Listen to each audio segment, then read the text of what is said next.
الحمد للہ رب العالمین والصلاة والسلام علی من لا نبی بعدہ والصلاة والسلام علی سید الانبیاء والمرسلین وسید الانس والجن اما بعد فاعوذ باللہ من الشیطان الرجیم بسم اللہ الرحمن الرحیم قال تبارک وتعالی فی کلامہ المجید وبرهان الرشید واتقوا اللہ الذی تساءلون به والارحام صدق اللہ العلی العظیم وبلغنا رسولہ النبی الامین الکریم ونحن على ذلك من الشاہدین والشاکرین والذاکرین والحمد للہ رب العالمین۔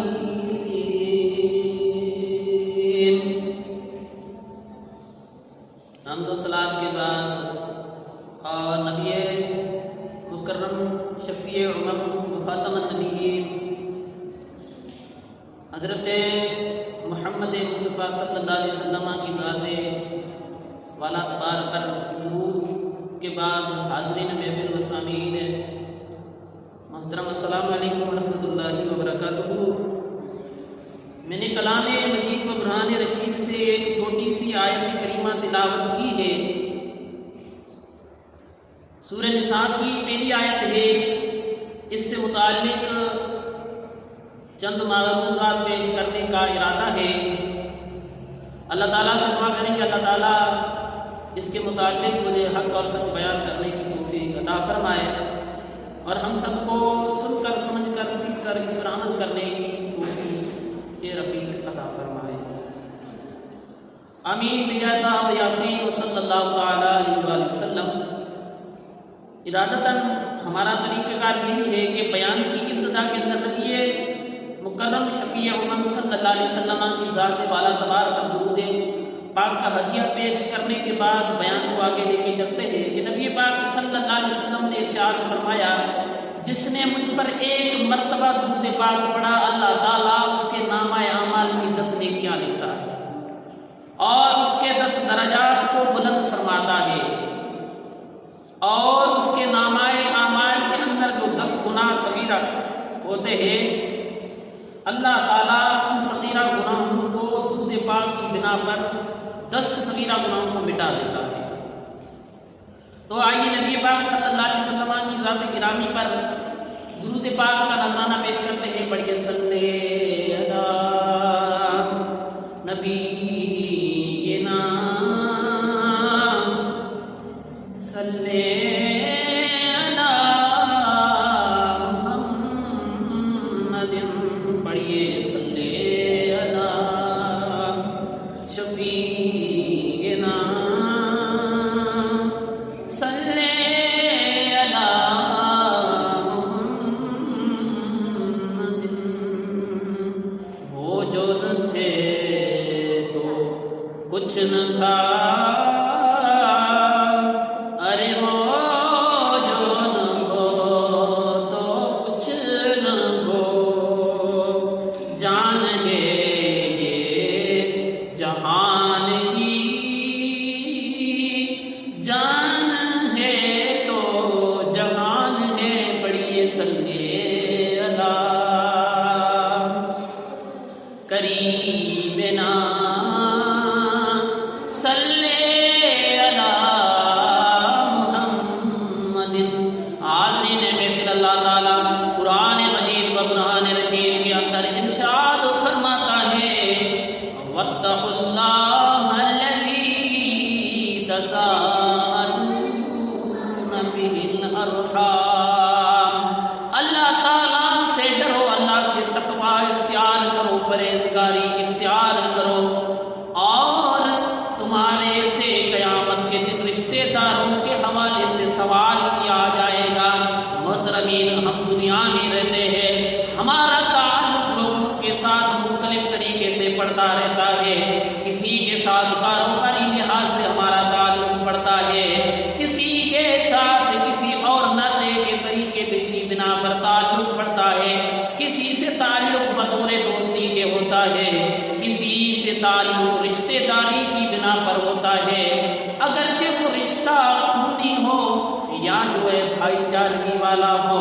دوستان محترم، اللہ تبارک و تعالی نے قرآن مجید و برہان رشید کے اندر ارشاد فرمایا کہ تمہارے جتنے بھی رشتے ہیں ان کے بارے میں کل پر روز قیامت تم سے سوال ہوگا، پوچھ گاچھ ہوگی۔ اگر اس کے اندر تم کامیاب ہو گئے تو پھر تمہارا مسکن بنے گا اور مخلوق فی الجنہ بن جاؤ گے۔ تمہارا سکونت پذیر جو گھر ہوگا وہ جنت ہوگا، اور وہ ایسا گھر ہے کہ فرمایا وَهُمْ فِيهَا خَالِدُونَ، اور وہ لوگ اس میں ہمیشہ رہیں گے۔ محترمین، آج کے بیان کا جو موضوع ہے وہ یہ ہے کہ رشتہ داروں کے ساتھ تعلق کے حوالے سے، اگرچہ ہمارا وہ دوست ہو، اگرچہ وہ ہمارا خونی رشتہ دار ہو، اگرچہ وہ ہمارا چاچا ہو، اگرچہ وہ ہمارا تایا ہو، کسی بھی طبقے کا رشتہ ہے، اس رشتے کے حوالے سے ہماری شریعت ہماری کیا رہنمائی کرتی ہے۔ موجودہ دور کے حساب سے دیکھا جائے تو زیادہ تر لوگ قطع تعلقی کے اندر مبتلا ہو گئے۔ شادی بیاہ کی تقریب ہوتی ہے تو اس کے اندر اٹھ کے بیٹھ جاتے ہیں کہ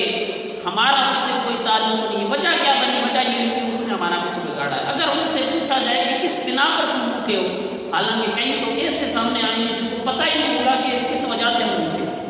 لیکن بات یہ ہے کہ چل پڑی ٹائم تو پھر کہ بھائی اٹھ جانا ہے، بس کوئی بھی طریقہ پھر دیکھے دکھائی روٹتے چلے جا رہے ہیں۔ حالانکہ یہ بہت اہم مسئلہ ہے کہ رشتہ داروں کے ساتھ تعلق کے حوالے سے، جبکہ ہم بخاری شریف کو دیکھیں، مسلم شریف کو دیکھیں، مطلب یہ ہے کہ نبی پاک صلی اللہ علیہ وسلم کے جتنے بھی فراوین ہیں، جس بھی کتاب کے اندر، حدیث کی کتاب کے اندر ہم رشتہ داروں کے حوالے سے نالج حاصل کریں، معلومات حاصل کریں، اسٹڈی کریں، ذوی الارحام کے حوالے سے رحمدلی کے محاسن پڑھیں، تو ہمیں پتہ لگے کہ حقوق العباد کے حوالے سے انسان کے تعلقات کو قرآن مجید اور قرآن رسول نے کس طریقے سے سہل انداز میں بیان فرمایا، جس کو آج کے دور کے اندر زیادہ سے زیادہ تعلق توڑے جا رہے ہیں، زیادہ سے زیادہ کاوشیں کی جا رہی ہیں، کوششیں کی جا رہی ہیں، قوتیں اور مدافعات اسی کے اندر استعمال کی جا رہی ہے کہ کوئی اٹھ جائے، کسی کو ایک دوسرے سے کاٹ دی جائے۔ کبھی کیا ہوتا ہے کہ کوئی ایسے لوگ بھی ہوتے ہیں جو دوسرے کو کاٹنے کی بنا پر پڑے ہوتے ہیں، لیکن محترمین، حقوق العباد جو ہے، جس کو کہتے ہیں بندوں کے حق، اس میں ماں کا بھی حق ہے، باپ کا بھی حق ہے۔ بیٹے کئی ایسے نظر آتے ہیں جو اپنے والد سے روٹھ کے بیٹھے ہوئے ہیں، اگر الگ جا کے بسے ہوئے ہمارے معاشرے کے اندر، اور اسی طریقے سے کئی ایسے بچے ہوں گے جو اپنی والدہ سے روٹھ کے چلے گئے، کئی ایسی بچیاں ہوں گی جو اپنے والدین سے روٹھی ہوئی ہے۔ لیکن محترمین، یہ بہت عمدہ اور اعلیٰ جو ہے رشتہ داری ہے، بہت اعلیٰ ظرف والے لوگوں کا کام ہے اس کو نبھانا، اور یہ اعلیٰ ظرف والے لوگ کون ہوتے ہیں؟ قرآن کہتا ہے قد افلح المؤمنون، تحقیق مومنین کامیاب ہو گئے، اور وہ کامیاب کیسے ہوئے کہ وہ نماز کے اندر تھر تھراتے ہیں، بیکار اور غلط کاموں سے بچتے ہیں، اور وہ زکوٰۃ ادا کرنے والے ہوتے ہیں، وہ اپنی شرم گاہوں کی حفاظت کرنے والے ہوتے ہیں، وہ رشتہ داروں کے ساتھ اچھا تعلق کرنے والے بھی ہوتے ہیں، وہ اپنے بھائی کو کبھی نہیں چھوڑتے، وہ اپنے رشتہ داروں کے اندر تعلق کو نہیں توڑتے۔ یہ تو کمتر بننے کی بات ہے کہ وہ تعلق کو توڑ دے کسی وجہ سے۔ آئیے ہم بخاری شریف کی حدیث سنتے ہیں۔ رشتہ داری توڑنے کے حوالے سے نبی مکرم صلی اللہ علیہ وسلم نے ارشاد فرمایا، اس کو امام مسلم اور بخاری دونوں نے اپنی صحیح کے اندر بیان فرمایا۔ نبی پاک صلی اللہ علیہ وسلم نے ارشاد فرمایا، کمال اجناکن، فرمایا لا تدخل الجنہ قاطع الرحم، فرمایا جنت میں وہ شخص نہیں داخل ہوگا تم میں سے جو رشتے کو توڑ دیتے ہیں، وہ جنت میں کبھی داخل نہیں ہوگا۔ اگر ہم چاہتے ہیں کہ ہمارا مسکن جنت بنے اور ہمارا ٹھکانہ وہ بنے،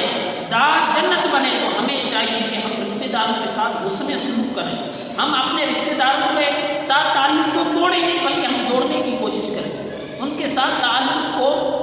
مضبوط سے مضبوط تر بنائیں، نہ کہ ہم اس کو توڑیں۔ توڑنے کی بنا پر غصہ نقصان ہی نقصان ہے، جوڑنے کی بنا پر فوائد اور بینیفٹ ہی بینیفٹ نظر آتا ہے۔ محترمین، ایسے مواقع ہوتے ہیں جس کی بنا پر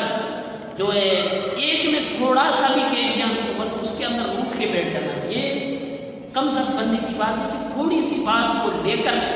جو اٹھ کے بیٹھ جانا، اٹھنا نہیں چاہیے۔ کم ظرف بندے کا یہ کام ہے۔ بڑے ظرف والے کا تو کام یہ ہے کہ دوسرے کی غلطی کو اپنے پر ڈال کر، بڑے ظرف والے کا کام یہ ہے کہ اس کے ساتھ تعلق کو جوڑ کے رکھتا ہے، اگر کہ وہ اس کا دوست ہو یا رشتہ دار ہو، اگر کہ اس کا سکا بھائی بہن میں سے کوئی بھی ہو